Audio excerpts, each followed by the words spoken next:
Hello and welcome back to the Thursday GT4 Championship, brought to you by RCI TV. Here at a slightly damp Brands Hatch for this round. I am Ryan Mawson, joined as usual by Christian Stricker and the man himself, Mike Jones, who's going to bring us all the juicy camera angles from this track. And well, Brands Hatch, it's a very Marmite track, I find. This one, you love it, you hate it, but what you can't deny is that racing GT4s on it is a lot more fun. Yeah, this is, I would say, one of my favorite tracks to race the GT4s in. Well, basically the whole British DLC as well for GT4s. It's been absolutely amazing to race them in, and yeah, Brands Hatch does shine as it's quite a narrow track. So for GT3s, it's almost impossible to overtake. But in these cars, they're a little bit smaller, a little bit more agile. It's you can sometimes send one up the inside and it makes it stick. So I believe we're going to see some quite door-to-door racing today, and Brands Hatch, as we see right now, is damp. The British weather is with us today, and that could also throw in a bit of a mix into the field and see who is able to complete this track the fastest in these conditions. And the damp weather really adding to that, as we can see the top 18 cars in practice, all within a second in free practice. Quite a mix of cars as well, and that will also be an interesting thing to see. Brands Hatch is quite a different track to driver find, and the GT4s all have their interesting little quirks. Like, for example, I know that the Alpine of Olefi, the last time I drove this car here, Paddock Hill, is so different in that car. I think I'll put it nicely. It feels like you're dropping off a cliff in these little cars, and the suspension and everything, and also not forgetting the poor people in our Maseratis. These people have battled through the rain at Monza, and now you're going to have to battle through the rain at Brands Hatch again. But as we skip over to qualifying, we'll see what people can do. And the big news from last week, which can we see this week, is that Amir Thacker took the lead of the Silver Championship with a monumental charge at that.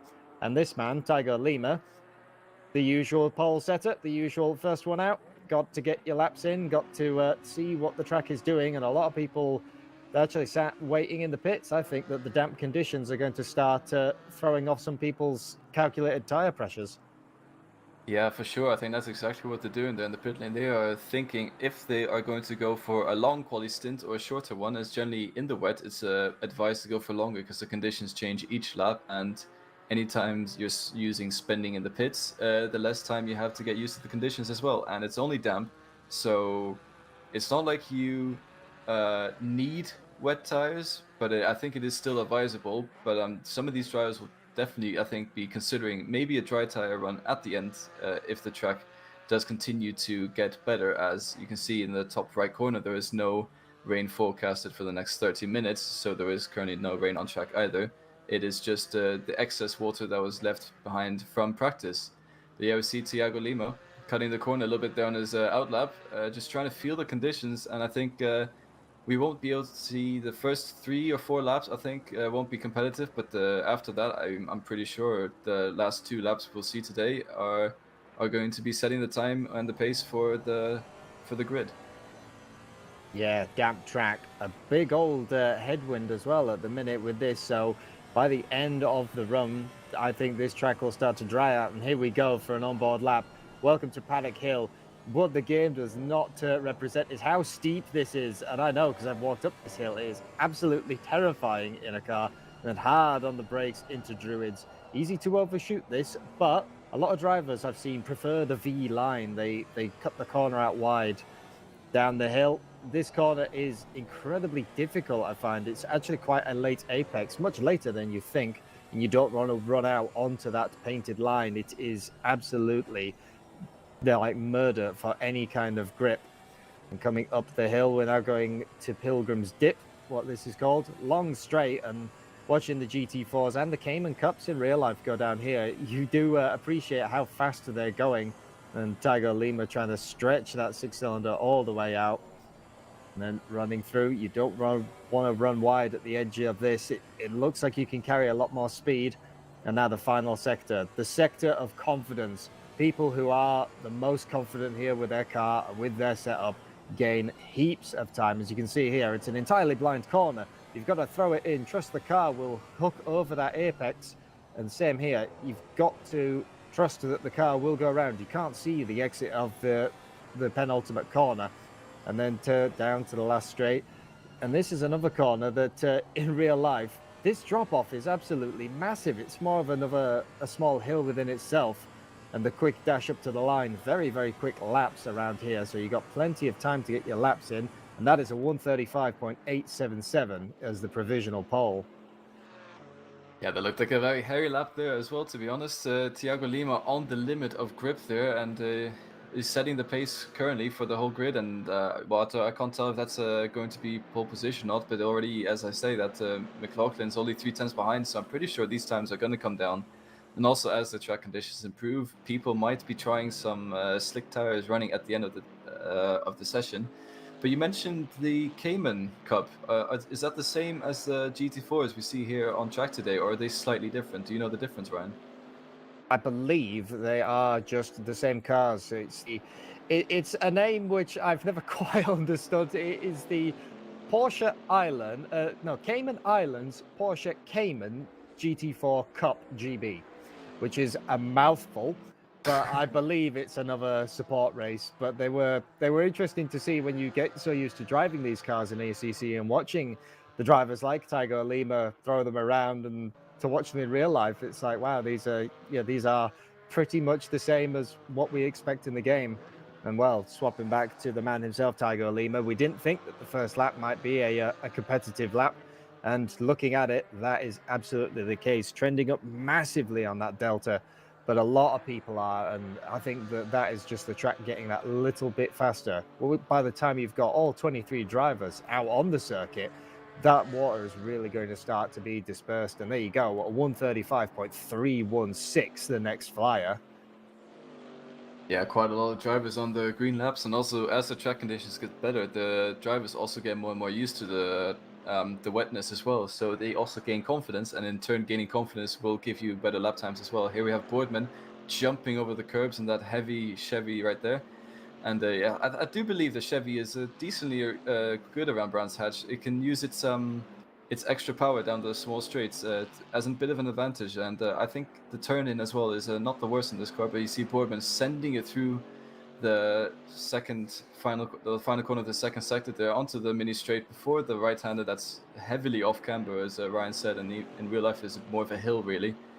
Making his way onto the start-finish straight. Looks like he's going to improve by quite some margin here, and he's going to come across the line and stays in 7th for now. I think he made a little bit of mistake at the end there. And yeah, that's just goes to show how easy it is to lose your lap time. I believe he was half a tenth up at some point.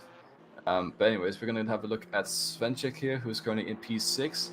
Svenček's had a pretty good season so far. I think he's usually always running in the top 10, and I think last time around in Misano he got 2 drive-throughs, one in each race. And Brands Hatch, I know, is also you can get a drive-through in this track. It's a little bit difficult to do it sometimes, but there are some corners you can extend, especially if you go a little bit wide on the fast section at the back of the track there.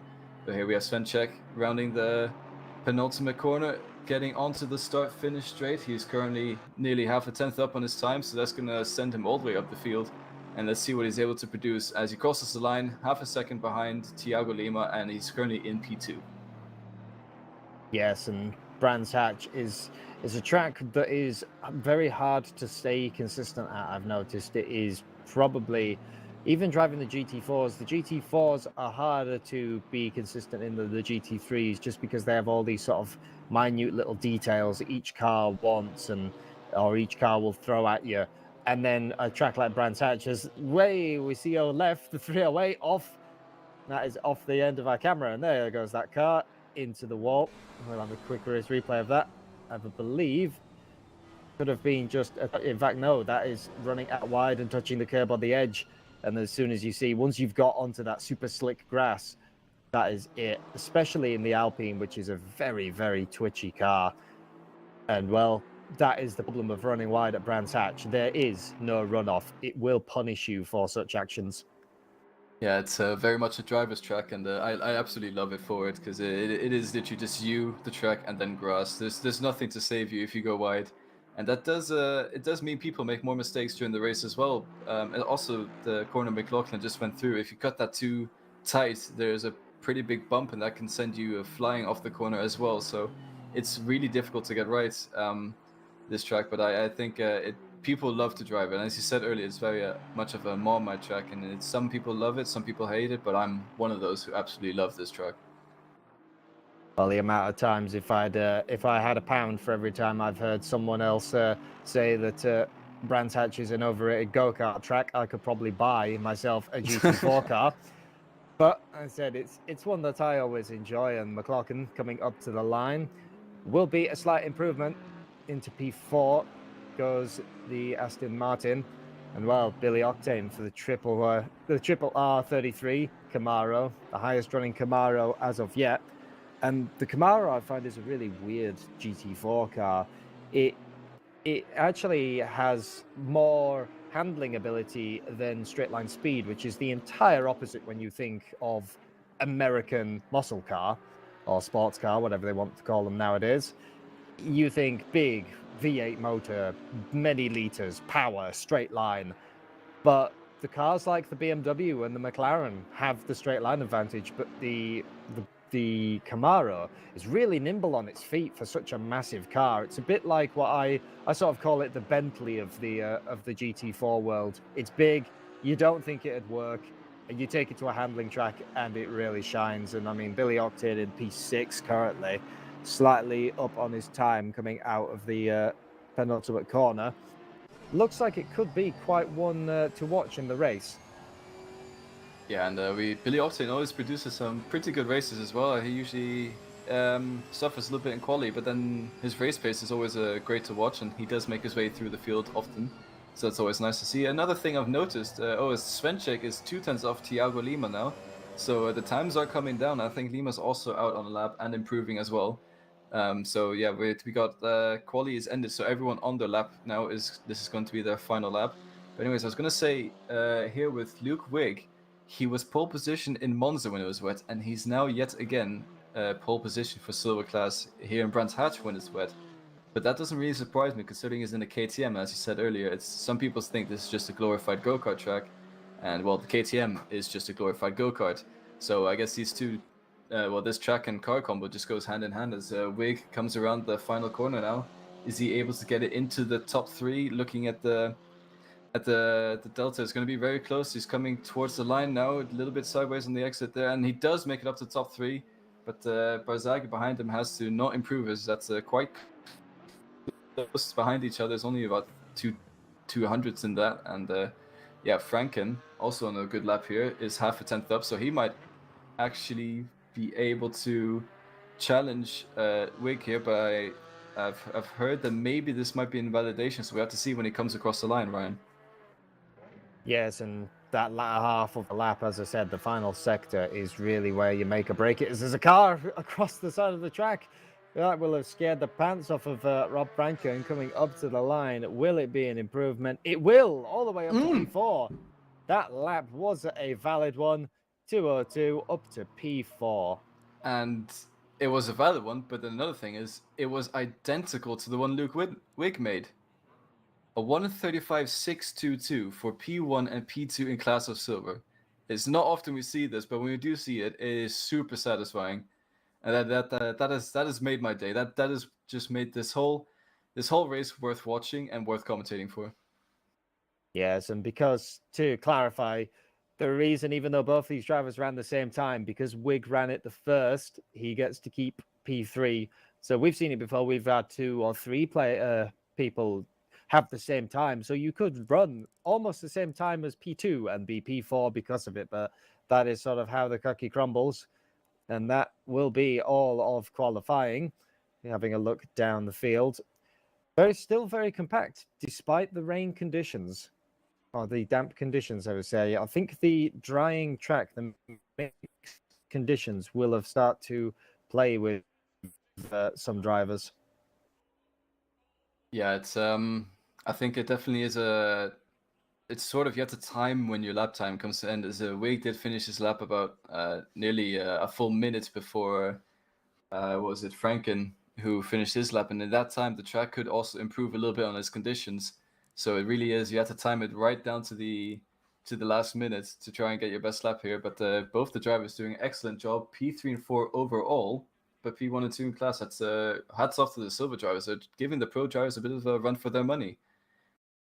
Yes, and speaking of pro, here are your standings for that. Tiago Lima holds it with a monumental lead that is almost 203 points lead over Martin Lawrence. Andy Boardman then not far behind in that Chevrolet at 360, just a handful of points really behind the BMW. Billy Octane in P4 at 358. Andre Beecher in that Aston Martin P5, which is rounding out the top 5. And then you've got Harwood, Rubala, McLaughlin, Svenchek, and Barzaghi, all also still very close, 300 to 230, which when we have such high scoring points, that can be a couple of races. Going down this side of the top 10, you have Pilmot, Harsvord, Nito, who is the teammate of Tiago Lima, obviously bringing up the rear of that team. Marco Costa, Ertzkan, Banfield, Roth, Dave van der Neet, Max Leonard, and Apostol. And Apostol obviously not having a good championship so far, but it's all to be. And speaking of, last in the line is Alexander Guglia. Now GT4 Silver. And here we have Amir Thacker, who took the lead at Monza, at Misano even, sorry. And just a slight 2-point lead between him and that 294 Porsche of Shelgren. And then Sam Butters, also not that far behind as well. 386 is your top 3. Olefe and Rob Franken round out the top 5. And then you have Jackson, Palmer, Baudet, Grabau, and Dorber are your top 10. And these are the drivers who have had a little bit of a battle, or some races that maybe didn't go exactly their way. Tom Bryant, Phil Roberts, Varner, Huford Smith, Luke Wigg, who is currently doing the pole time in silver, so that will really help his championship out. Rosso, Joe Gleason, Opera, and the 59. I've still not learned how to pronounce his name. I need to contact that driver and see how it is. And Karpke in that Porsche.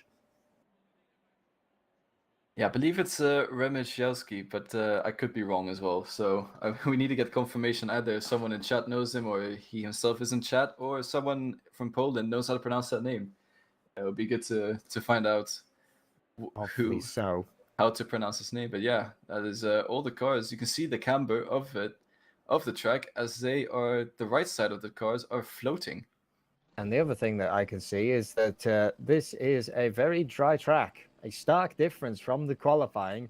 So now people are going to have to readjust their strategy once again. You've qualified in the damp. You've maybe practiced for the damp, expecting to come to Brands Hatch. It is a British track, and historically we like to have a bit of rain here in England. But now it looks like a nice dry track. So what will this do for qualifying? People who are stronger in the wet, possibly like that KTM, will they struggle now in these drier conditions now that they don't have that advantage? But for people who are running those Maseratis, well, it's a bit of a joy, because you don't have to deal with the absolute soaking wet.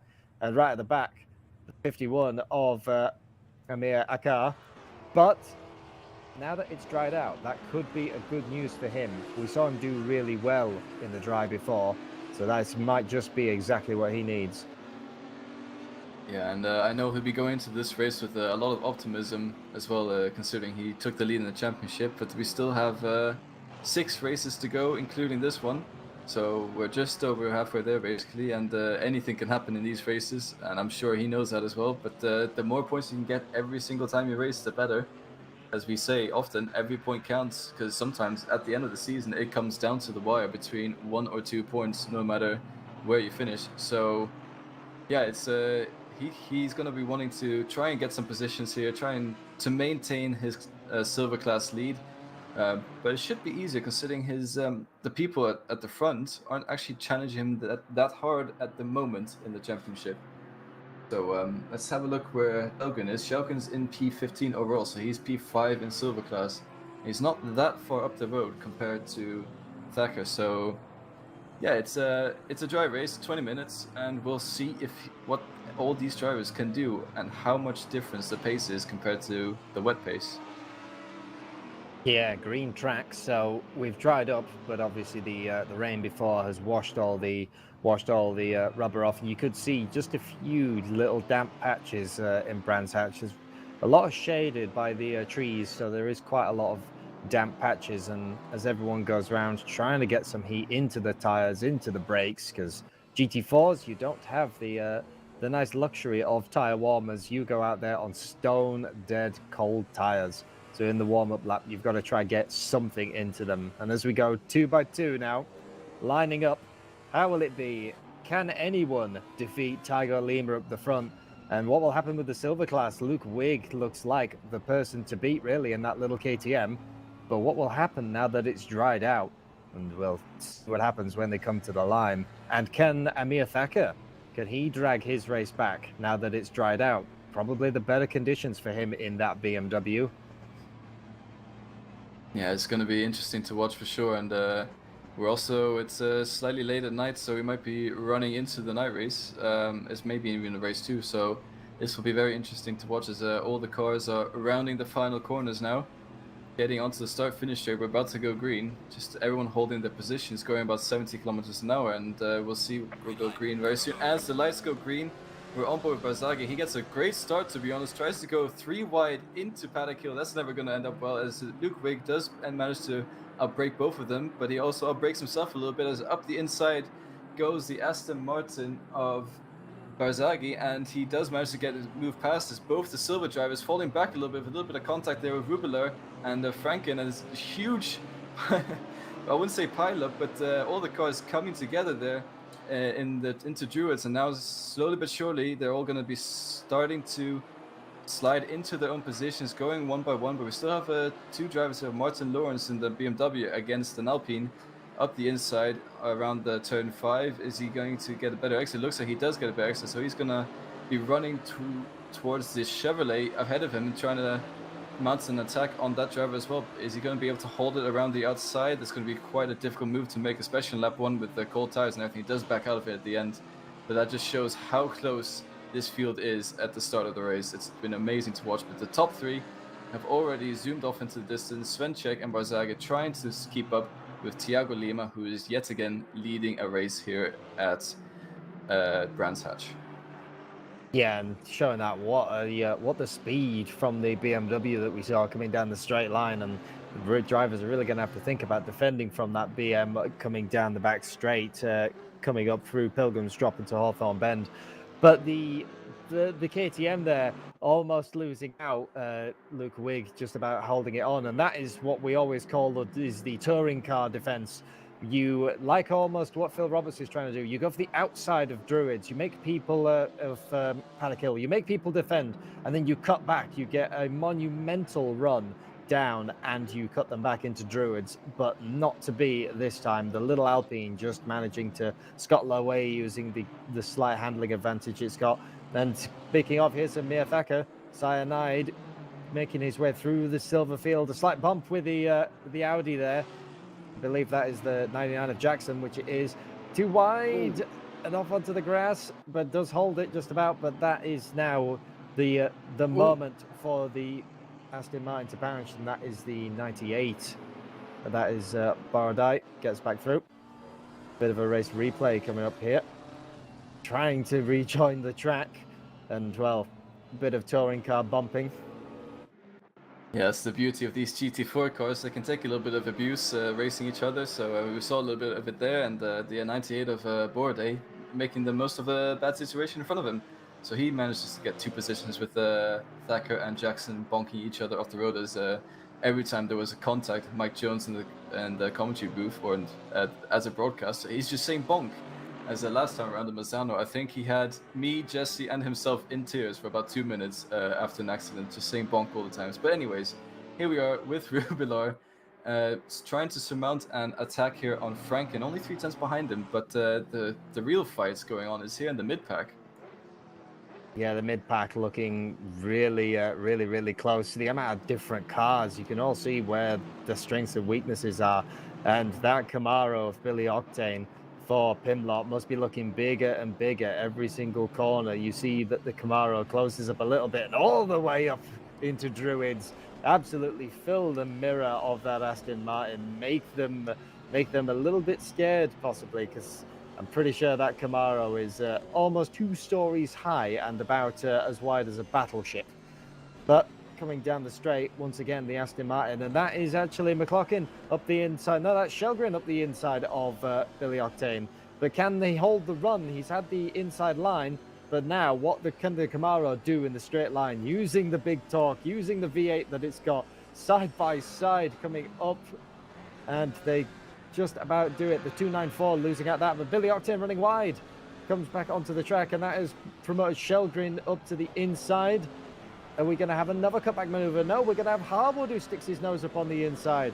And coming up now, this is coming up to Sheen Curve. Not a place you want to go too wide, but these drivers just about make it millimeters away from each other. And Billy Octane now really wanting that position back from Shelgren.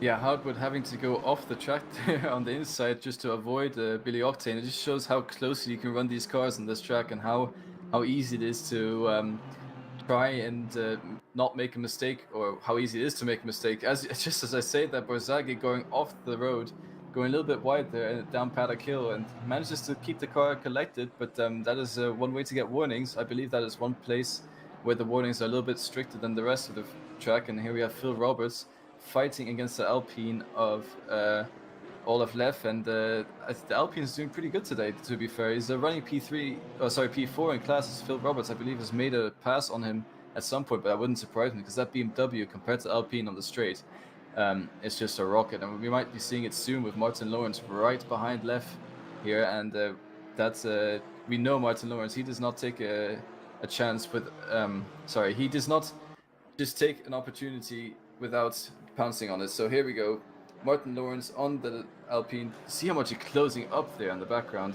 I think there was about 3 tenths between them on the exit. Now there's only 1 tenth behind us. He's basically smelling the fumes of the exhaust pipe of that inline 4. And he's got double many cylinders. And let's see if he's able to do anything, putting Olaf Leff under pressure.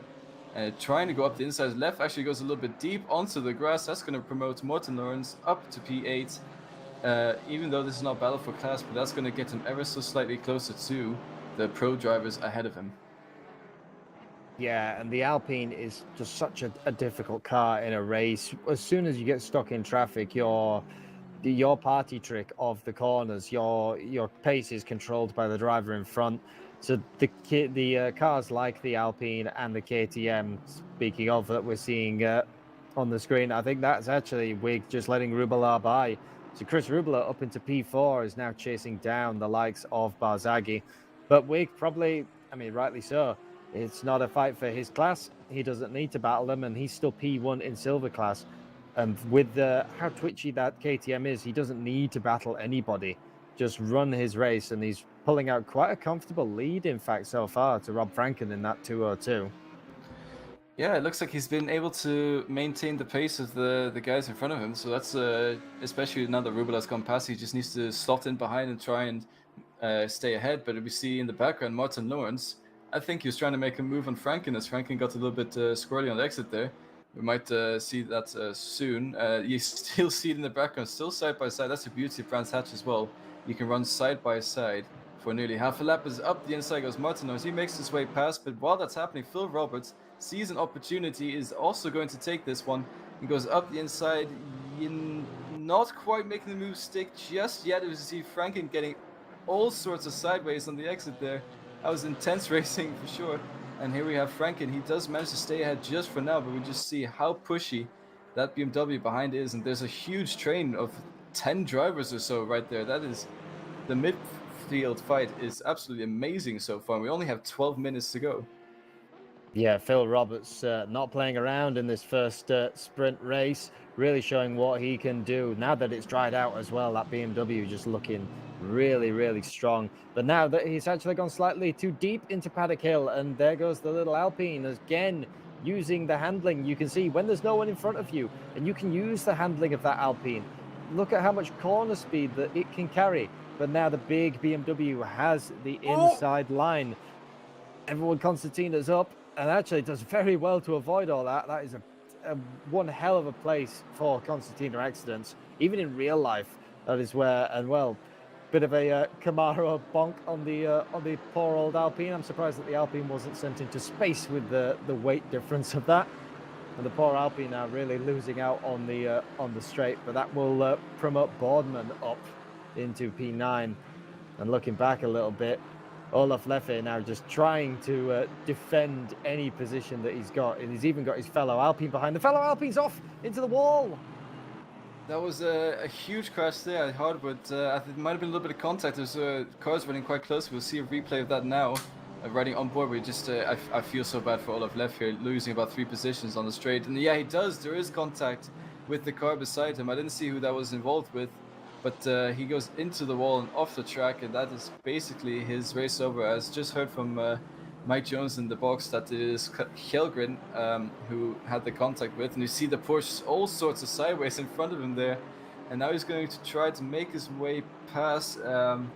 I don't actually know who that car is. I believe it's Butters, and in the background you see the Camaro and the Aston just sending it up the inside of Paddock. Was he able to make it 2-1? Not quite yet, as they had to give a little bit of room there in the background. All sorts of sideways again. The track being green is not helping with the track conditions, but it's absolutely amazing excitement it's producing for the racing. That 33 of octane just wanted a touch on the Porsche, just a touch to Butters.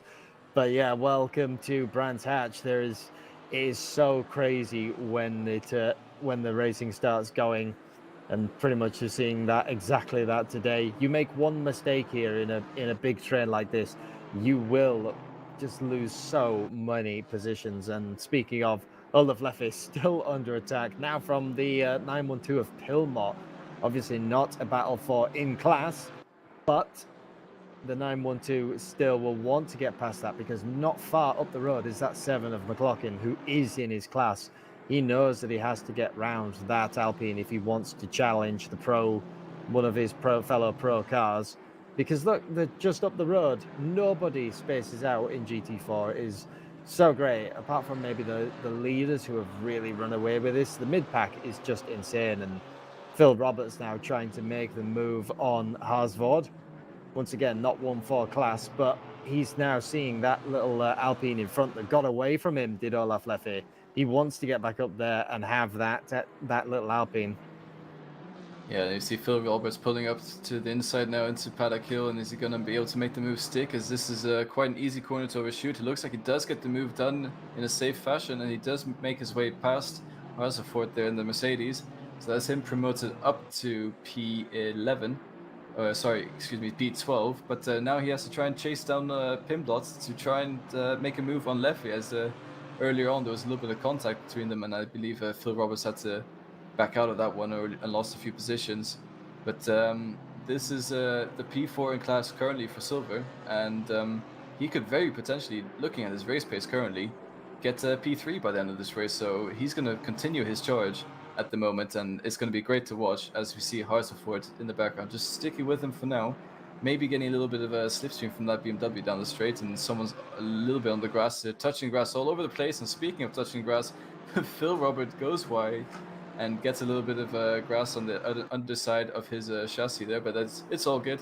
He manages to keep it nice and clean. It's not a wet track anymore, so the grass is a little more dry this time around. You can actually save it if you go on the grass. We see Butters also taking advantage of that grass there. It seems to be a bit of a lawn mowing session as well at this race. Yeah, well, I mean, if you paid for all the racetrack, you're going to use all the racetrack. As Borodai looking like they've got a great run out coming up to the final corner, which is Clark Curve. Now that I actually have my track names, the Porsche is going wide, which is a typical what we have seen so many times at Clark Curve. It doesn't necessarily unsettle the car as much, but it hurts your speed so much down the straight. Even though Brands Hatch is such a short straight, and a hard snap there, as you can see the car bottoming at the bottom of Paddock Hill Bend. And that is Borodai now up into P15. Now he's got Harsford in his sights. Once again, another car that is not for his class, but Harsford just looking like he is falling off slightly in that Mercedes. So Borodai wants to get by now to possibly challenge Shelgren in the 294, who is once again right there. Going side by side there in the 30s, and now they're going to be battling out on the straight. Harsford does have the advantage of the inside, but you can carry an overtake around the outside here. Let's see if Borodai decides to make a move for it. No, he doesn't. He backs out of it for now, as he knows this is not a position for class, but he makes a brilliant move with a cutback maneuver there as Harsford gets a slow exit, and Borodai with a great exit makes his way past. That was a great overtake right there. Props to him, because he is now past Harsford and he is able to now try and mount an attack on Shelgren, who's right ahead. And also, speaking of someone mounting an attack, Thacker, starting in P21, is now up to P17, and he's trying to overtake Butters, who's only a second in front of him, and at the same time defending from Grabau, who actually I believe he overtook 1 or 2 laps ago, and he's also making his way up the pack, trying to recover all the points he can to maintain that lead in the championship. Yeah, the 51, now that the track has dried out, is starting to really come into his element. And like I said, starting all the way down, pretty much at the back of the pack, now making his way through. Harsford in front has been overtaken by the 74 of Butters. So he's now got one more car to get by before you have another silver class battle. But as he says, any kind of points at this point in the season, you need all that you can get. We've seen at the end of a season where we've won championships by literally less than a handful of points. So anything that you can get here is good. As one of them, the Maseratis going off in the background, as Grabau in the 570, and a typical GT4 sort of mistake. They are so hard to drive, and then with the Maserati, you just take away any aids you've got. But Amir Thacker pretty much doing the exact same cutback maneuver that he'd seen a lap ago. He runs slightly deep. If he can hold it coming into the Sheen curve, which he can do, 51 promoted now up to 16th. And now we'll start really chasing down that 74 Butters, and 51 is turned. The 51 is turned into the wall by the 20 of Harsford. Looks like there was a slight overlap. The 51 tried to move back over to take his racing line. In fact, no, it's just a touch on the brakes. Yeah, that is very unfortunate indeed, and I know he'll be kicking himself now for that incident. We can't judge it yet, as we'll leave that to the stewards, but he's gone all the way down to I believe P20 now, and that he's just lost out a lot of points there, as his charge is now done. It's only 4 minutes left in the race, so I doubt he's going to be able to try and make any moves. There's a car off the road there. That's Butters who's gone off the road. So Tom Bryan, who we're riding on board with, makes up 2 positions with 2 people having unfortunate incidents up ahead of him. But yeah, we'll see the replay here. I believe Butters just catching the inside curb too hard around Druids, and that's going to send him flying into the grass. He does a little bit of a spin, doing a bit of a lawnmower stars, and that is the 912 as well going off the grass. People really taking into their dad of mowing the lawn characters here, as that seems to be the theme of today. Well, I think that a lot of these drivers now have been pushing so hard. Obviously, the first race that we have in this championship is the sprint race, and then we have the 40-minute feature race. The sprint races really are a go absolutely everything. The setups that these people will run will probably hurt the tires quite a lot, and when you're battling this fiercely all up and down the grid, I expect that a lot of cars are going to start to have worn down the tires a little bit, and that can sometimes catch you out, because in a GT4 you don't really have any of the downforce. You don't have maybe as advanced of the aids, traction control, that say the GT3 cars do, and that will catch you out as soon as your one source of mechanical grip has gone. And that is Shelgren trying the 294. Absolute monumental send coming up into Druids, but cannot get that car stopped in time. 308 holds on to the position, but is now under attack from the 98 of Borodai. who really wants that position off Olefe. The little Alpine trying its best to hold on around here, but can he do it? He has essentially 2 more laps left to go of this torture. Yeah, Boyd having a brilliant race so far, to be honest. He's just picking them off one by one, and you see that Aston Martin pulling out next to the Alpine. The straight line difference between both of them, but Olaf left in the corner should be able to maintain the inside as plenty of racing room left by both drivers. And as I say that there's contact, and off the road goes Olaf left. That's going to allow Boyd, Shelgren, and Phil Roberts to get past. Maybe in Hardwood gets past as well, as he loses 4 positions there left with that contact. That's very unfortunate indeed. I'm pretty sure the stewards will have another look at that one. I don't really know who was the fault there, but that is definitely very unfortunate for McLaughlin here on the back of Boardman. Yeah, very close racing, and that time when you just want to cut back in front of someone to take your racing line, and when you're millimeters off each other's bumpers, things like this can happen. But as he says, stewarding is post-race in this championship, so afterwards they will take a look at that. And McLaughlin trying the touring car cutback that I mentioned, trying to get that inside line down the inside of paddock, which gives you the inside for Druids with a bit of a speed overlap, but the 69 of Boardman, the Camaro, slams the door shut, says, nope, you are not having that. We have basically got 1 more lap to go. I've kept you here for this long, and I can keep you here again. Yeah, we might actually be on the last lap now. So I'm just looking at where Thiago Lima is on track, and I think the timer is going to run out before he crosses the line. It is going to be close though, so we'll have to see when he rounds the final corner. But I do believe this is the last lap, and Thiago Lima in another dominant fashion, 9 seconds ahead of P2. Yeah, as the time does run out, is coming towards the start-finish straight now. You see the checkered flag, and he does take another win. So that is 7 out of 7 here today in Brands Hatch in race 1. And we still have this battle between McLaughlin and Boardman. They are going at it until the final corner here. As go around the outside, McLaughlin is going to try and put his Aston Martin, doesn't really make the move stick. Boardman, however, is going to have to defend into the final corner. Maybe McLaughlin can try something of a mind punt, but I don't think he's able to do it. He gets a little bit sideways there, and I believe that they're going to have to drag race to the end. But Boardman does manage to hold off McLaughlin just for now, and there's another drag race in the background here with Shelgren and Bourdais, as Shelgren is a winner in that one. And speaking of more drag races, we have the Camaro against the Porsche of Butters here with Tom Bryant finishing in P17 overall. And we didn't mention, but Luke Wigg has won the race for Silver Class, so I'm sure he'll be chuffed with that one. Yeah, Luke Wigg and that 499 does hold on to the Silver Class victory for race 1. And how many people were so close at the end of the line? We're talking thousands of a second. That you'd be happy if you got that close in qualifying, let alone finishing the race like that.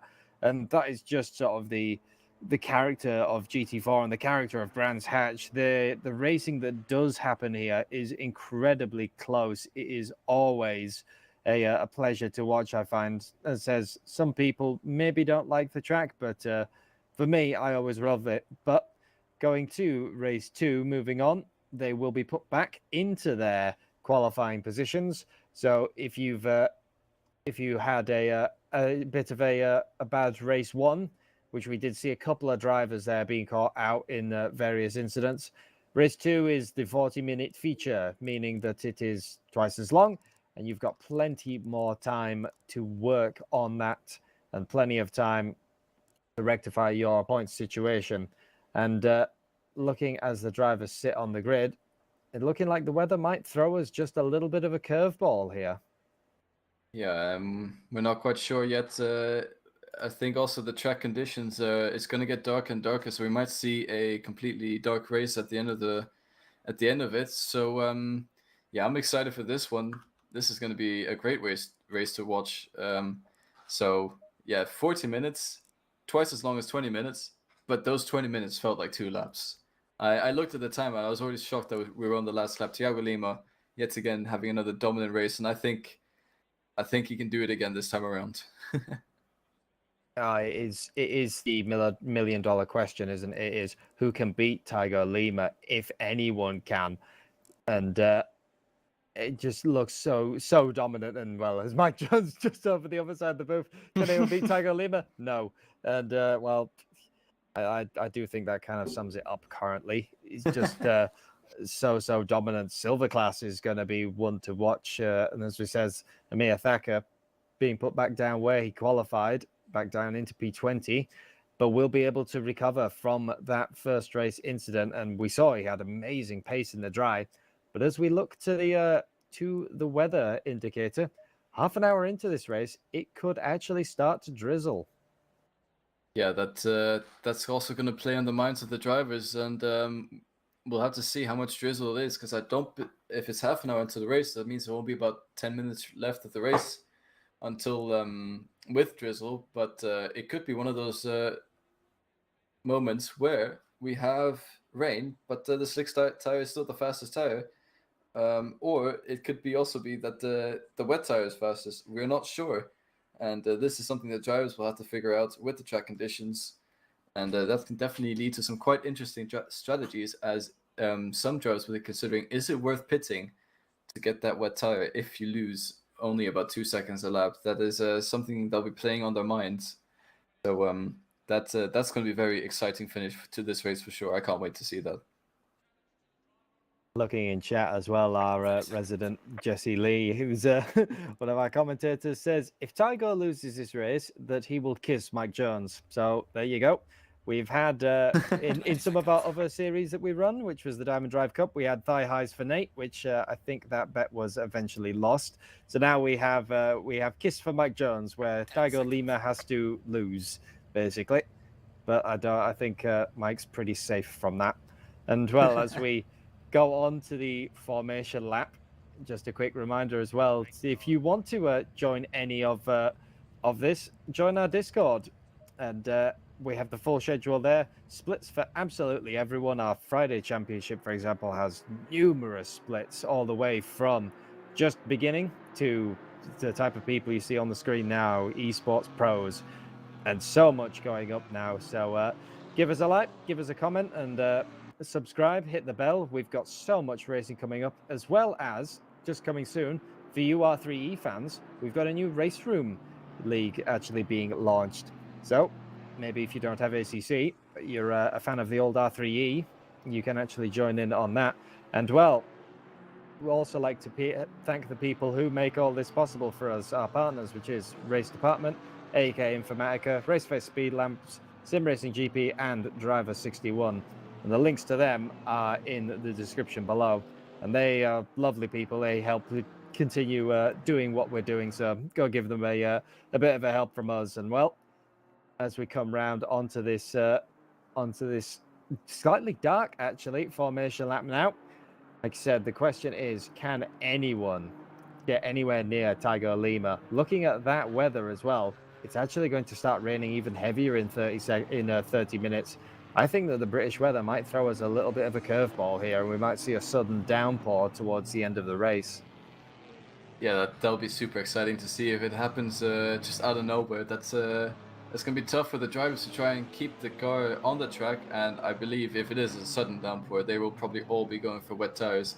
So this is everything to play for here, and it's not over till it's over, as we've seen quite often in this league so far. And I'm looking forward to this one quite a lot. And Thiago, if you're listening, maybe sandbag this race a little bit, because Jesse has said he will kiss Mike Jones if you win yet again. So maybe that'll be quite interesting and quite funny to watch. As Mike Jones just said, he's going to go into hiding if that happens, but you can't hide from Jesse. That is just a fact. Mike's gone now. We'll have to reach over and do the do the buttons ourselves. But we'll have to see Tiger in the paddock. Be like, look, man, you've got 300-point lead. It's fine, Well, we have to clarify with Jesse. Does no shows count? If he no shows one, does that still count? Yeah, we'll have to hear that from Jesse. But oh man, these cars just look so beautiful, Brian. Mike Jones is getting in with the technicalities now. He's got it with this race. So this is a one-time deal, ladies and gentlemen. Step right up and take your bets. What will happen with the 101 of Tiger Lima? I think win the race. But let's see what happens as we're waiting for the green lights for the second time here at Brands Hatch, getting now into the dusk. And green light, here we go. Trying to get into the single file. Everyone wants the inside for Paddock Hill. And the little KTM of Wig. The little KTM of Wig has been touched and off. As I was just about to say, had learnt his lesson and was trying to defend viciously from that. Gets touched by the Aston Martin. As the Aston Martin's around as well. Touches the inside curb, possibly on cold tyres, and that sends them around as well. So that is the third place. Barzaghi, who did phenomenally in race 1, has now dropped some positions, and the little KTM of Wig that won race 1 in silver is well off the track, trying to recover it, as all the drivers follow through 2 by 2 still, coming up onto the back straight. Yeah, a little bit of contact there between Lawrence and Pimlott, and Leffe almost being the innocent bystander. That is, speaking of innocent bystander, he is sort of he still is sort of with that Alpine down the straight as both the Aston and the BMW trying to take a move on him. But considering this is a longer race, there's been more incidents in lap 1 than it was last race. And speaking of incidents, Boardman trying to go up the inside there of the Alpine of Hardwood. Both of them saved the car, but that was a very spicy moment right there. And I think hats off to both the drivers for keeping the car on the track. That was quite scary indeed. But I think the darkness here making these drivers a little bit blind in some areas, and it's quite probably a little bit more difficult to see as up the inside of Franken goes Barzaghi, and he's trying to recover from the earlier on incidents. And it's been absolutely mayhem at lap 1 here. It's been great to watch though, that's for sure. Yeah, we'll have to check is there's a full moon out, as a lot of these drivers really going for it. Obviously from race 1, possibly some people were a little bit tired of being stuck behind certain drivers, so while they're in front, they're trying to get around them and get away immediately, as the Alpine having to defend heavily from that large Camaro. And for Shelgren, he's got Leffe back in his side. So Leffe had a less than stellar, I think it would call it by his own words, race 1. So he's now trying to recover that, and so far doing well in silver. Shelgren looks to the inside, going up Surtees. And can he hold it? We saw pretty much the Porsche do this exact move in race 1, and it was a drag race with the Alpine actually coming off better, having the inside for Hawthorne Bend. But we'll see, has he learned his lesson? Can Shelgren go all the way around the outside of Hawthorne Bend? It is a long old way, but he nudges out in front of the 308. Shelgren round the outside, and then that is actually Harwood as well in the 507. As soon as the door was open, making the opportune lunge on his fellow Alpine, and now that is Shelgren up to 10th and Harwood to 11th. Yeah, with that move from Hardwood, Boardman also took advantage of that. He actually gets a hit in the back by Boardman a little bit. He's going to lose out 5 positions from this, just showing how close they're still running. Nearly 4 minutes into the race, and that's quite unfortunate for him, as he is trying to defend from Grabau now, but Grabau on the outside, they're just getting a little bit slidey there on the exit, quite close to the grass there, and that is a bit of a death sentence if you hit the grass there on the exit. But Billy Octane up to P5, but not for long, as Martin Lawrence trying to send one up the inside into Druids. Is he going to be able to make it stick? It looks like he is, but now Billy Octane going to try and maybe fight back into the next corner. He's not quite alongside enough to try it, but he does actually give it a go, and Lawrence gets a little bit deep into the corner, but he manages to get a good exit.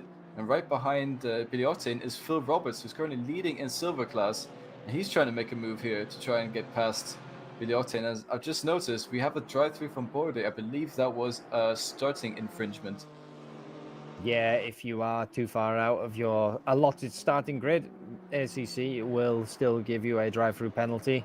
No live stewarding in this one, so any penalties that you see come up will all be allotted by the game, whether it be starting infringements, track limits, or if they serve their drive-through and speed, then all those penalties will be given by the game. But for Shelgren, much better start to race 2 than it was for race 1 to him. He's got a lot of pro cars around him that he's not necessarily having to battle, but Rob Franken is not far up the road in that 202 Porsche. I mean, it is right there, being hounded by the 7 of McLaughlin. So I think what he's waiting for is another move like we saw last race, where the 7 goes through and then you can get your car through as well. That is one of the best ways to overtake at Brands Hatch. As soon as the door is opened, you need to commit to it and go for it. And well, coming into Paddock Hill Bend, will it? They're side by side coming down. The Porsche has to take the wide line, and the 294 switches to the inside. Obviously not trying to battle the Aston Martin, just trying to get through, and that's the 69 that we could just about see in the corner. And there's a touch. That is the 202 off. 202 has been spun coming out of Druids. Just so many cars in one area. The 202 tries to defend back. The 194 is still there, and the 69 is on the outside with pretty much nowhere to anyone to go. 4 into 1 sometimes just does not go. Yeah, that that didn't work out in the end. There's Boardman sending one around the outside and Druids, and you saw a little bit of a Constantina effect there on the exit of Surtees there, with the Alpines getting backed up a little bit into the cars behind them.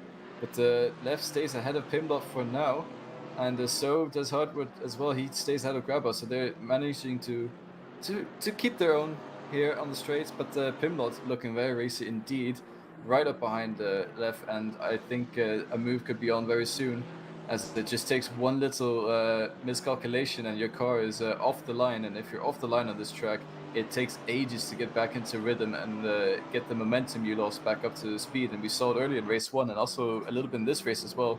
You lose a bit of momentum, that can easily be 3 positions or 4 even that you lose. So it's a very intense racing. You have to make sure you don't make any mistakes, and if you do get overtaken, make sure you defend in a way that you can slot right back in behind them. But anyways, we see a train of 8 cars or so going down the main straight into Paddock Hill. It's just an amazing corner to watch cars go through, and also I think even better to drive. In the background, see the Chevy of Tom Bryan trying to make a move around the outside of Pimblot. Doesn't really make it happen, although the Alpine in the background there of Hardwood trying to take this opportunity with the Chevy going a bit deep, but it doesn't manage to get past in the end. So this is a lot of people trying, but no one's really getting through. Yeah, the little Alpine is sort of like a small fly buzzing around the Camaro. He's just sort of waiting and thinking, yeah, I can go around the outside, just watch me. But I mean, for Tygo Lima, look, what can you say about this driver? It's been less than 10 minutes into the race. That is a 3.67 second lead. 3.674 even second lead already. It's not even been 10 minutes yet. That man is just in another league of his own. And while swapping back to basically the whole rest of the field that haven't really spread out, Pimblot's still trying to get around Olefe, who's having a much better race too, and that is still Shelgren in front. Nobody has really managed to pull out. Boardman has managed to get himself up the road though in that 69, slowly catching the number 7. And for Phil Roberts as well, who looked like he had amazing pace in race 1, but just that unfortunate accident. Really, he's first in a silver class in P6 overall. Yeah, and there's Amir Thacker trying to move up the inside of Paddock Hill. A little bit of a touch there on the exit, but it's onto the gravel goes the Alpine and spins the car around, and that's him into the barrier. That is a huge accident. There'll be a lot of damage on that Alpine there, and that is Hardwood. Unfortunately, his race comes basically to an end here. He still has half an hour to go, but good luck trying to get back up the field with the damage he now is carrying. And that was a battle between him and Amir Thacker right there. But I've also noticed with this happening is Billy Octane, Tom Brand, the 2 teammates in the Chevrolets, they're running together. So something's happened to Billy Octane at some point. Don't really know what happened. Maybe he ran wide or there was a bit of contact. I'm not really sure. But Amir Thacker is up to P5 in silver.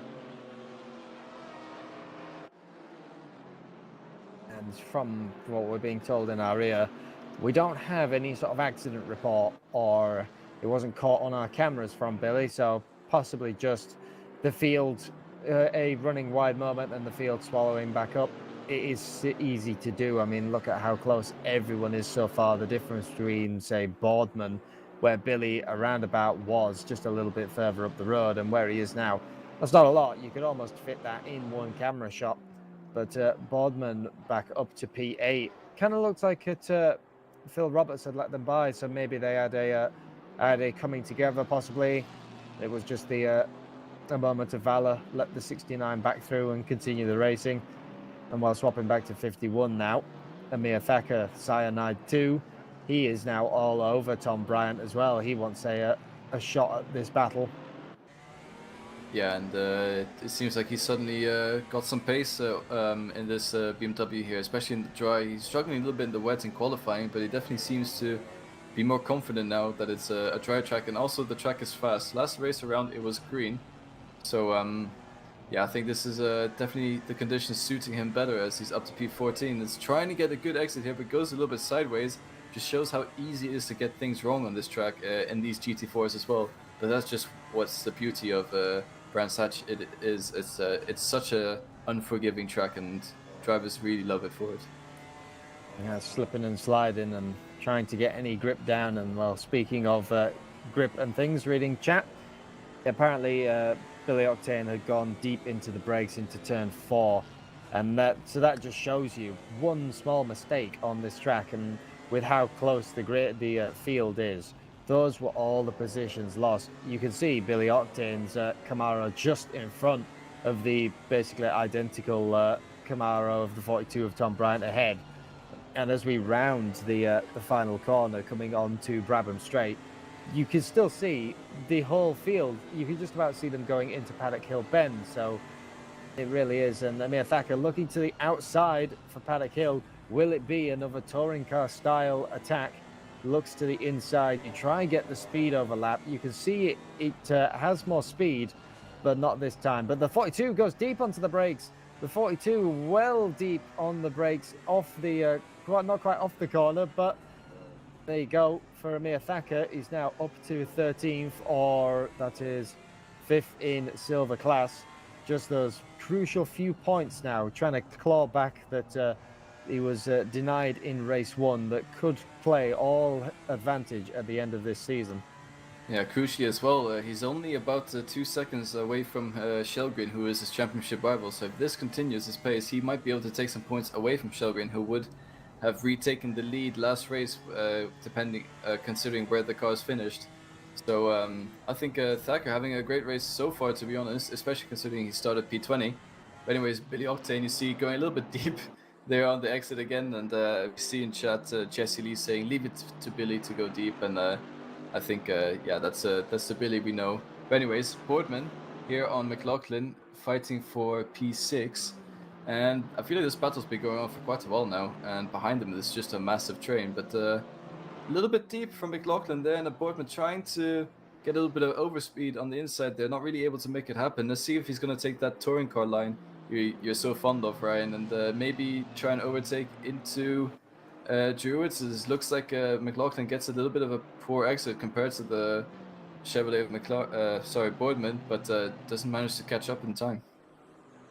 Yeah, and we've seen a couple of Camaros going quite deep before as well. Apparently the Octane car, we saw the 42 do it, and we've seen Boardman a couple of times going deep. I'm wondering if that might be a bit of a driving characteristic of that big Camaro. It won't really surprise me as well if you've, by the time you've hammered on the brakes numerous times, a lot of these cars, they do feature more road car akin brakes. These are not your big, huge, massive steels racing brakes that your GT3s have. Some of these are literally the brakes that the road cars will run.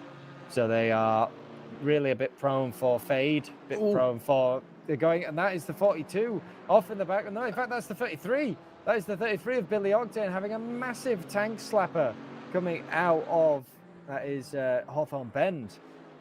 Well, I think if there's a championship for style points, Billy has just won it, as he does get a little bit onto the grass. The car goes completely sideways. He manages to catch it somehow, stays out of the wall, somehow manages to keep that car sideways and back onto the track. An amazing save right there from Billy Octane. I don't know how he does it, but that his heart must be in his mouth right now. But that was an insane action right there from the Chevrolet, or the number 33 right there. That was amazing to watch. Hats off to Billy. That was just an attempted reverse entry, but I'm going to have to deduct you some points, Billy, because you didn't do a wall tap. So maybe next race, and going a little bit wide there again. Possibly those tires have just been a little bit overheated from going completely sideways. Oh, it's more sideways action from Billy, and that is contact with the KTM of Luke Wiggins. We're going to get a replay here, Ryan. Do you want to talk us through it? I think that once again it's a bit of a two cars into one doesn't go. You can see the car of Billy on the outside, the KTM just looking up the inside, and the smallest tap. And if anything, that Maserati of Grabau doing well to avoid all of those with the limited aid that Maserati has. And in fact, as well, we didn't catch that at one point. Luke Wigg, who was leading Silver. Oh no, we did, didn't we? That was lap one, wasn't it? He got tapped in the lap 1 incident. So Luke Wigg, well, he has actually started to make his way back up slightly. Yeah, and he is caught up to the back of that train now, so that the contact there with Bilotti wouldn't have helped, but I'm sure it would have gotten his adrenaline pumping, and sometimes that is all a driver needs to set absolutely blistering lap times. So good for Luke Wigg, I guess. And we see Jesse in chat saying, if you are 33, this hasn't been your race. I would say otherwise. I think he's been having loads of fun in that Camaro, to be honest. Maybe loads of fun, just not the highest point scoring round. But next week is Bathurst, so you never know, might be able to draw it back, or we might see some more amazing sideways Camaro action.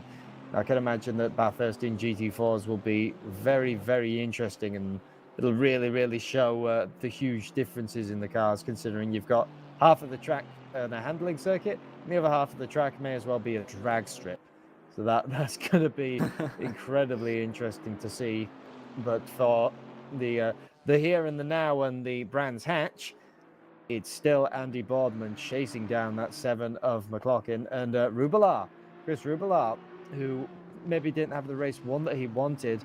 Now that Barzaghi has caught up in that lap 1 incident, the 17 is showing great guns. He's staying all over the back of Svenček. Obviously, both of them have dropped all the way to Tiago Lima, but I have a feeling that this might be quite a intense battle for P2 towards the end. The Audi has to be careful. He needs to pace his tyres, because that car does like to eat the rear tyres. So I have a feeling that it might be, the 17 might just be a bit playing for a strategy. And while speaking of Audis, the other Audi in the field, the 402 of Verona, has got a drive-through, and that will be for track limits. So the first one that we had none in race 1, and this is the first one we've had in race 2. Yeah, it's very unfortunate indeed. That's actually only 18 minutes into the race, so I wonder how many limits they were on the last race around. But as correctly pointed out by Jesse in chat, Cyanide up into 3rd, Amir Thacker here, right behind Himlot, and he can see P1 ahead of him, so he'll be thrilled in that cockpit, to be honest, and he just needs to make a few more passes, and he's got 20 minutes to do it, so that's enough time to do it, that for sure. And with the battling between Roberts and Leff, this will just help him catch up to them. Yeah, and what a recovery race. Obviously, race 1 was just not the 51's day, really being caught up in those incidents. But now into P3 in Silver class is still looking like he's really got the pace. We can see Shelgren in the background, which is championship rival, but he's sort of being left. But as pointed out by our broadcaster, and well, we can see it in the top right, that all might start to change very soon. The rain is incoming in 10 minutes, and well, that could change absolutely everything in this race. We've seen a lot of drivers not only struggle in the wet on wets, but now a lot of these drivers are going to have to drive the wet with slick tires. Yeah, and I believe also anything like these drivers right now, any move they make to gain a position will be a huge advantage, considering though most people will try and probably be pitting on the same lap. As looking at the weather forecast, it's going to be heavy downpour instantly, so it won't be long before the track is too wet to drive on slick tires. It could even just be half a lap from when the rain hits, and it also the whole race could be thrown up and down. It really depends. Let's say if Lima or Thiago Lima decides to go past the pit lane once the rain hits and it becomes too wet to drive another lap, then Svenček could maybe be sneaky enough and go into the pit lane, get wet tires on, and do a massive undercut, depending on when the rain hits and where the guys are on track. So I think this could be very interesting to watch indeed. As you can see in the top right, it's going to be not just light downpour, but quite heavy. And the Maserati of Grabau pitting already. I don't know if that's for damage or if he's looking ahead at the weather and he's seeing the rain and he just wants to be on those wet tires as soon as possible. I would assume it's probably for a damage. The track just is not wet enough currently. Well, there's no wet down for the wet tires. They will burn up quite fiercely. And looking at it, it might look like there is a slight bit of damage on the rear of that car as Mike Jones quickly gets the drone cam out. No, actually, oh no, it's the rear indicators don't line up with the tail lights. So I'm gonna have to write to Maserati and complain that my OCD was most upset by the fact that the lights don't line up.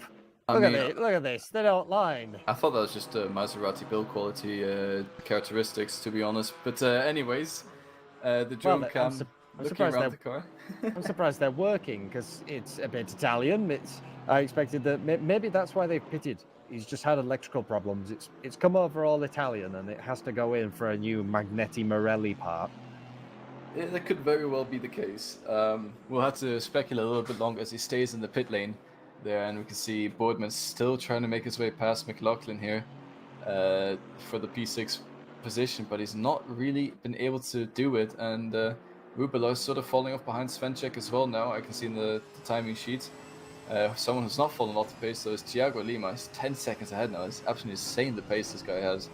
But anyways, and Amir Thacker has made his way past Phil Roberts, so there was battling back there. I noticed Lev getting past Roberts as well, so that is Lev in P1 in silver. He's having a better race this time around so far, with that little Alpine doing wonders in P1.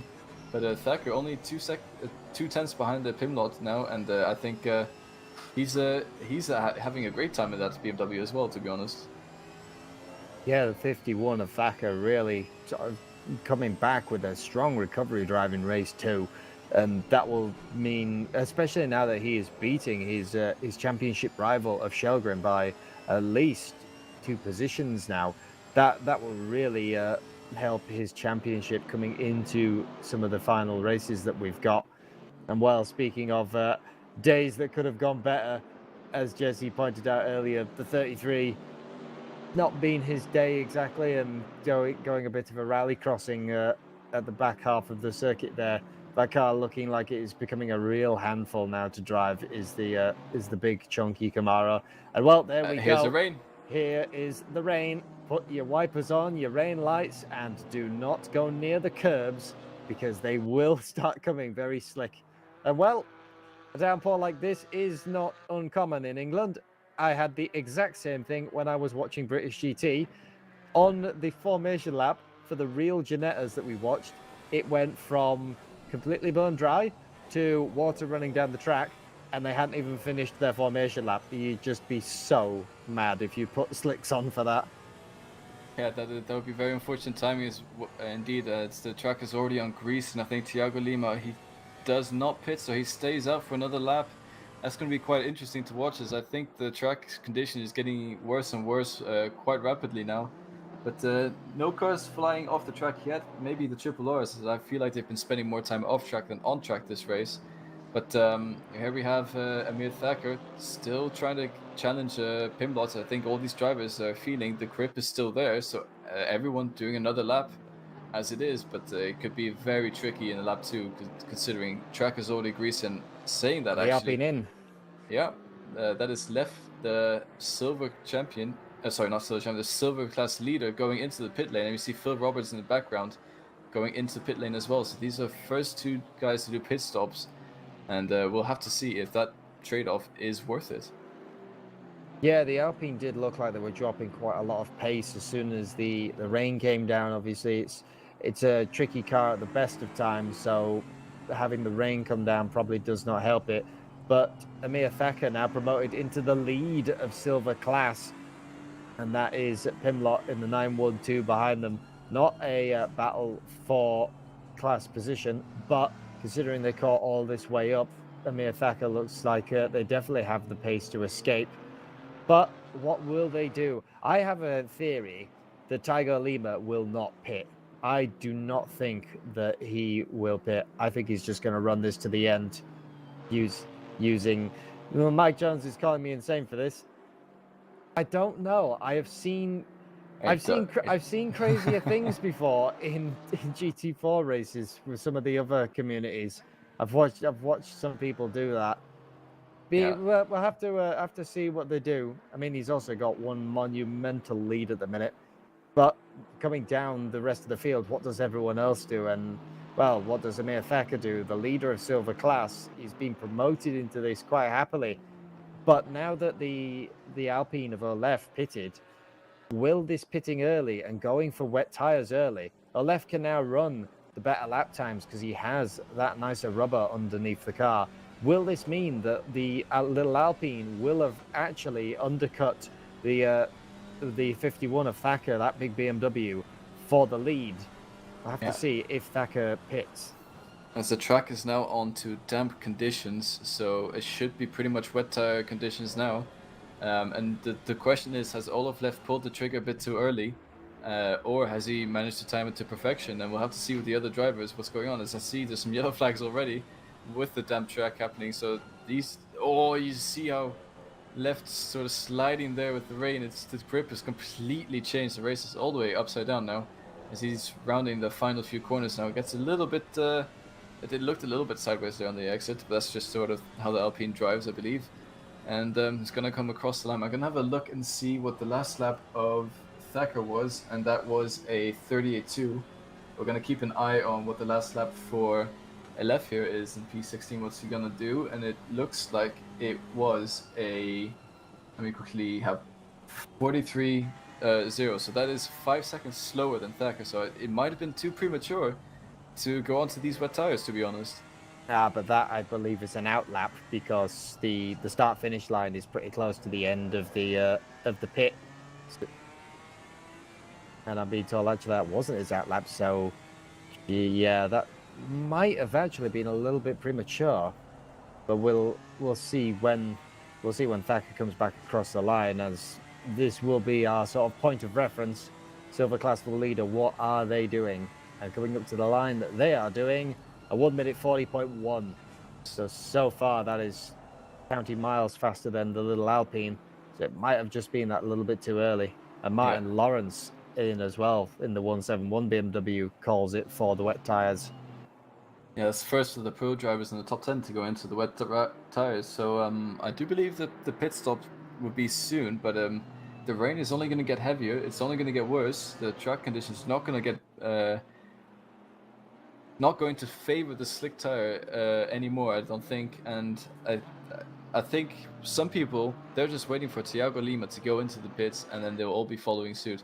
We can see Svenček losing quite a lot of time now, as he's a full 18 seconds behind Thiago Lima. And he's also, that's allowed Rubilar and Barzaghi, both of them, to catch up to him as well. So some drivers really struggling in these conditions currently, and it's very exciting to see. Is Martin Lawrence now, what is he able to produce? As Thiago Lima does go into the pits, and I believe the rest of the field is going to follow suit. Actually, saying that is the KTM of Wig staying out for one more lap. But yeah, Svenček staying out as well, but into the pits goes Rubilar and Barzaghi, and I believe that was Octane, or what? That was the 69 of Boardman. Oh, okay. That was chasing them down, I believe. Yeah. So those two stay out still. And Amir Thacker is still staying out. But will it be this lap? The track has now officially changed to wet. And that is one of the Porsche. I believe that's Butters in front of him. But Amir Thacker staying out. And the lap time this time round is a 1:43.6. So you can see how much the track is really, really becoming worse and worse as it goes on. And well, looking up the road, actually, there might have been a slight problem because now that's Shelgren up in the 294 ahead. Yeah, and you see in the background there in the mirrors, Harseford going really deep, and these drivers really struggling in these slick tires now. It says Thacker might have stayed a bit off more than he could chew at the moment, because it looks like he's struggling quite a lot, and his lap times were dropping. Let's have a look what the left's last lap was, and left's last lap was 1:38.7. So it's completely swapped around from Thacker being 5 seconds quicker to left being 5 seconds quicker. If he pits this lap, this is going to be super close on the pit exit, I think. Yeah, so it's hard one to call because I wonder if Amir Thacker as well is playing it by he knows that his championship leader, Shelgren, is right there. And the closer he finishes to him, the better in a points wise. But could he be just waiting for Shelgren to pit, or if Shelgren pits and pacing him? And we see the Aston Martin of Pimlott is also sort of all over the roads, trying to desperately keep out for that. But I've been told to have a look at our timing board, and Olaf Leffe's last lap was a 1:39.744. So that little Alpine now in the wet with the wet tires is really rocking and rolling. Yeah, and I think it looks like Thacker. He looks like he wanted to go into pit lane, but went a bit too deep on the brakes, so he has to do another lap. Yet again, this might just be the survival of the fittest on the slick tires at the moment, because if they manage to survive these 9 minutes left on these slick tires, they could still be huge points to gain here. Yeah, I think that for Thacker, he is pacing Shelgren. I think that he is watching that 294 like a hawk and seeing what they do. But as you pointed out, it did look like they wanted to go to the pits, but the 912 was busy sort of going by, and there goes Harsford in the 20. We saw having a bit of an off earlier as well in the rearview mirror. He's also still on those dry tires, trying to tough it out possibly. It's a hard one to call, but that has really shuffled up the field as now Barzaghi leads by 2 seconds over Svenchek. Shelgren up into P3 in the silver class car. Harzford and Thacker are now the top 5, and Lima is only 3 seconds behind them. I mean, he is there. So Lima's done his pit stop already and is now catching up to these people at an absolute rate of knots. Yeah, this is I think 2 different strategies. Mike Jones has just pointed out the pun of a rate of knots because it's wet. Oh god. Yes, I mean, Thank you, Mike. I'm glad that you also understood my joke. It's what you need, and you know when you're piloting such craft as the BMW and the Camaro, it is measured in knots. And well, Amir Thacker still not pitting. The flash of the lights from Tiger Lima. He's got the wet weather tires, and he is gone. He's showing that just getting back into the lead of the race. Excuse me, bye bye. And I think that the 51 might be risking it and going all the way to the end. 7 minutes to go. Yeah, it definitely looks like, and I think Shelgren as well is trying to risk it, as he currently has the lead in silver, and he has about a good 40 seconds. Well, actually, never mind. I'm just quickly looking at time, but it was a good 40 seconds not so many laps ago, but it's coming down quickly. So yeah, I think it'll be interesting to watch at the end of the race, but I still think they have a huge lead over the other silver class drivers, but they are gaining quickly. Yeah, and it's a hard one to call because the pit stop time, we're just looking at where Olefe is. He's still got quite a way to catch back up to that 51 of Thacker. At 6 minutes, it is a few laps around here, but it's such a hard one to call, isn't it? If Amir could keep the lap times fairly consistent and not have any offs and stuff, it might be the better strategy. I mean, for Tiger Lima, he's just now going to blast past all the people in front of him, I think. I don't really think that's going to affect much for his race. But as Mike Jones pointed out, the gap between Svenchek and Shelgren is 15 seconds, which is quite a gap. So yeah, we'll have to keep an eye on 6 minutes. That's around about maybe 4 or 5 laps. Yeah, Lima will have to be. He'll have to be lapping about 5 seconds a lap faster, just to even think about getting P2, and he has to really get the pace. And this might actually be a Jesse Lee meets Mike Jones in the commentary booth for a little bit of a smooth session, considering Thiago Lima has quite a far way to go. It's only just under 6 minutes to go of the race, and Lima he's gaining quite a lot. His last lap, Lima a 38.8, and last lap of Svenchek a 43.4. So that is 5 seconds faster per lap. But is it enough to catch up to them, overtake them, and take back that P1 position. And that's a long old mountain to climb. And well, some of the drivers that are still trying to stay out, see Chris Rubelai going wide there, and the 69 of Bournemouth sort of forcing the door open there on Martin Lawrence once again, sort of using the sheer size and grunt of that 69.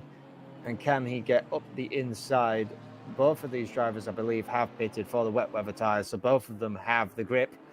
But the 69 looking like they are the stronger in the wet, which is once again a thing that maybe I didn't expect. That once again, when I've seen GT4's race in the wet, Camaro does seem to do okay, which is another car that you just wouldn't really expect. GT4 sometimes is such a topsy-turvy championship when you tell them that the Camaro with the biggest engine is not the fastest in a straight line, and the KTM was the fastest at Monza. People start looking at you like you're talking alien language. Yeah, the GT4s don't really make sense, and we love them for that, to be honest. They all have quite different quirks to each other, and I think it's just amazing racing these cars can produce. At the end of the day, they can produce the same lap times, even though you might struggle in the corners in the BMW, but you get amazing straight line speed compared to the cornering speeds of the Alpine and Ginettas and KTMs alike are just much better than the straight line. However, they suffer on the straight, which just gives racing so much more fun than all the cars being exactly the same. But anyways, Martin Lawrence staying ahead of the Aston Martin and Rubelai there in the Audi. And I think the Harstaford just made his way past Shellgreen, so Thacker losing quite a lot of time to Shellgreen as well. But this battle here, Boardman, Lawrence, McLaughlin, Rubelai, they're not going to be able to catch up, I don't think. I don't think so. And well, the main question, obviously, the one that we can forget the Silver Championship, we can forget everything else, because the main question here is, has Jesse Lee made a bet that he can't cash? Tiger Lima 7 seconds behind Svenchek, who is 5 seconds behind Barzaghi. That is quite the mountain to climb in 3 minutes. Unless those drivers have an off, we can see that the number 2 is actually going through Paddock Hill now. So unless Barzaghi has a monumental off and the 107, or he can catch and start battling, don't know. I don't think that Lima might not be able to do this. All right, so Mike Jones has just told us he'll get past Svenchek, but but Barzaghi is maybe. But looking at it, Lima, he has been gaining about 5 seconds a lap, to be honest. So it's going to be tight. It's going to be tight, that's for sure. Basically, it's down now to Barzaghi. Can he keep it? Can he keep it in on the road and consistent, which is getting harder and harder to do as the minutes tick by with this rain pouring down, still on the slick tires. Basically, one of the few drivers now who have not pitted for slick tires, including the 2 silver leaders of the 294 of Shelgren and the 51 of Amir Thacker. Neither of those cars have pitted for wets. Well, here goes Tiger Lima right up to the back of Svenchek. You can see the extra grip that the wet tires give you, just making it look easy. Blast right up to him in the braking zone. Blast past him in the grip, and there we go. That is now Tiger Lima up to second. Yeah, and Barzaghi is right there. And well, that might actually have been a small mistake from Barzaghi coming into the penultimate corner. Just running a little bit wide. Yeah, these small mistakes cost you a little bit of time. That's all that Thiago Lima needs to make a move. Where we're on to the last lap now, and Thiago Lima can see Barzaghi in front of him. There's only four seconds until he's going to catch Barzaghi. I think he's going to be able to do this, to be honest. I don't think Barzaghi has this in the back, because the track is just super wet at the moment, and these slick tires are just going to be colder and colder. Last lap, Thiago Lima 39.6 battling with Svenchek, but Barzaghi out ahead with no traffic, a 44.5. So that is 5 seconds between them, and there's only 4 seconds between them now. So this is going to come down to the wire. I think that we might see a drag race to the finish line here. This is going to be incredibly close, and like I said, welcome to the real championship battle, ladies and gentlemen. We talked about the silver, we've talked about the pro, and now we talk about the Jesse Lee lipstick race. And well, welcome to the splitter cab of Tiago Lima chasing up the road. You can see that Aston Martin, the number 2, getting bigger and bigger now, so that we can even see the color on the back of the car. What we'll do as he comes into the final sort of complex, this is where the wet tires are going to give you the most grip. All of it is a grip section. Now looking on board of Tiago Lima, the spray kicked up now from the number 2. Is it going to be a drag race to line? I have a feeling it will be. The white flag flies now that we have run out of official time, and I think this is it. This might be the move. It's going to be a last lap. It's going to be a last corner drag race, isn't it? Yeah, and I think Tiago Lima might just be able to carry that momentum and get the exit, as well as coming off the inside is Barzaghi. He gets a little bit loose. Lima hits Barzaghi. He's gonna slow down. I think he knows he's in the wrong there a little bit, but Barzaghi is into the wall. I think that's gonna cost him the win there for sure. And zooming past the line is Svenček. Svenček is going to take the win, and that is not the end of the race he wanted to see. That Lima letting Barzaghi can pass again into P2. So Lima finishes P3. What a finish that was on the exit there. Harseford all the way in P4 there. Amazing drive for him. But now the battle in the silvers is finally over as Shellgreen wins the silver classes. We're going to see a replay here from Mike Jones and Jesse Lee. Get your lipstick ready, because you are coming to the commentary box. And Mike Jones, you're going to have the time of your life. Came down to the last corner of the drag race. You could see the number 2 trying to defend it. Tiago Lima wanted the inside line, had all of the grip that he could ever get with those wet weather tires. You can see the Aston Martin just getting loose on the corner, and by that time the Porsche can't really expect that. You've got nowhere to go once you've committed to the inside. Tiago Lima does actually wait and let the number 2 by, but because of that, that means that you see Svenček for the Green Loafers team takes the checkered flag, and the number 2 comes home second, Tiago Lima third.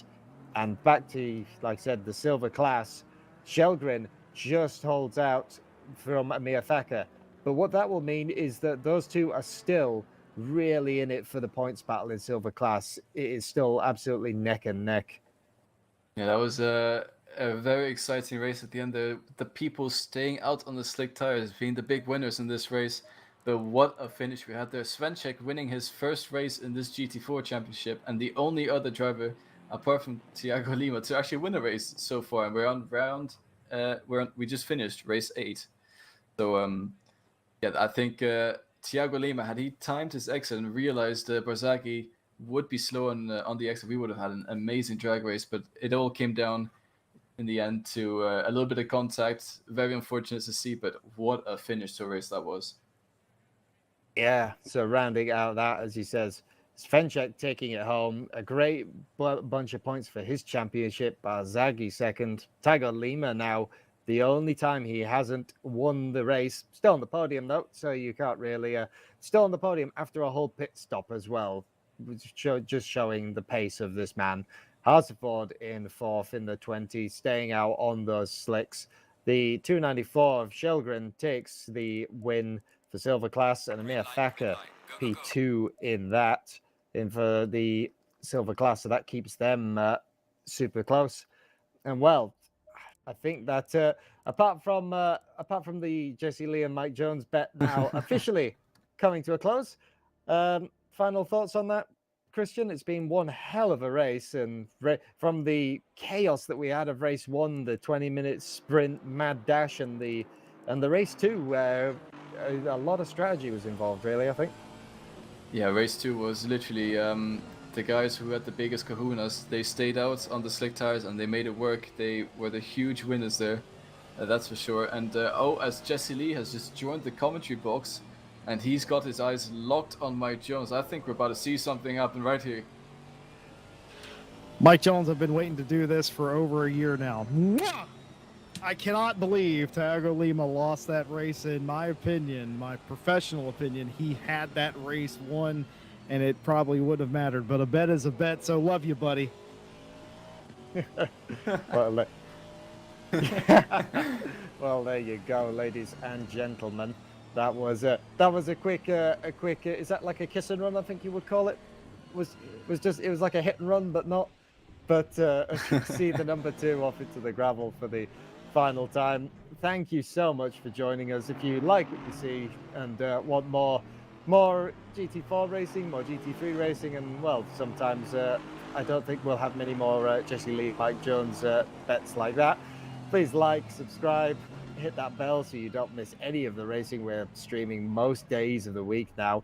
And join our Discord. That has the full schedule of everything, including all of the schedule for our World Tour and our one-offs, our big endurance races.